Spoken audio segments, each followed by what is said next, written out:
كيفكن؟ الله يسعد لي اوقاتكن. وامبارحة كنت عم بصور لكم فلوج لحمة بعجين وطريقة اللحم بعجين وشلون تاخذ لحمة بعجين ناجح 100% وتاكل طعمة عن جد ما راح تنساها بحياتك.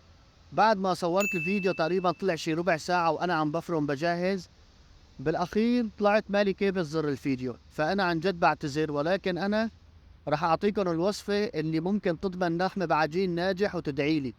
هلا هاي الوصفة للأشخاص اللي ما بيعرفوا، بس في ناس كتير بأوروبا عايشة وبتركيا، شباب عزابية أو ناس أول مرة رح تعمل لحم بعجين، فهاي الوصفة مضمونة وعلى كفالتي بإذن الله تعالى. المهم وصفة اللحم بعجين المرتبة الأحمر بيحتاج لكيلو لحمة من دارة مرتين، كيلو لحمة مدهنة من دارة مرتين على الماكينة، وبدك مقابيل كيلو اللحمة كيلو ونص بندورة وباقة بقدونس نص باقة نعناع. طبعا بتشيله من عروقه وبتنظف النعناع لأنه العرق ممكن يعطيك مرار. وبتحتاج لراس توم، وبتحتاج لبصل صغيرة أو بصلتين صغار حسب الرغبة.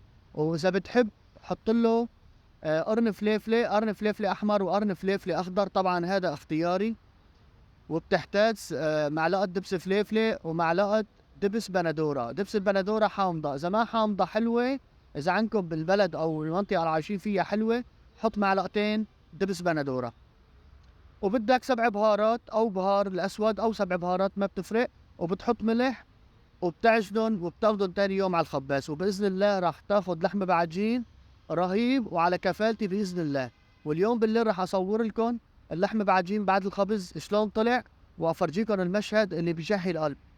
حطوا لنا لايك للفيديو واعملوا لنا مشاركة بالقناة مشان تشوفوا جميع فيديوهاتي الفلوجات والوصفات. والسلام. وهيا يا جماعة جبنا اللحمة بعجين من الخبز، راح افتح لكم الرغيف وتشوفوا المنظر اللي بيشهي القلب.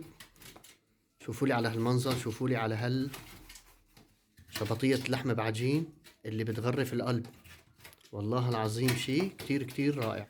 جربوا التبلة اللي قلت لكم عليها والله ما بتندموا.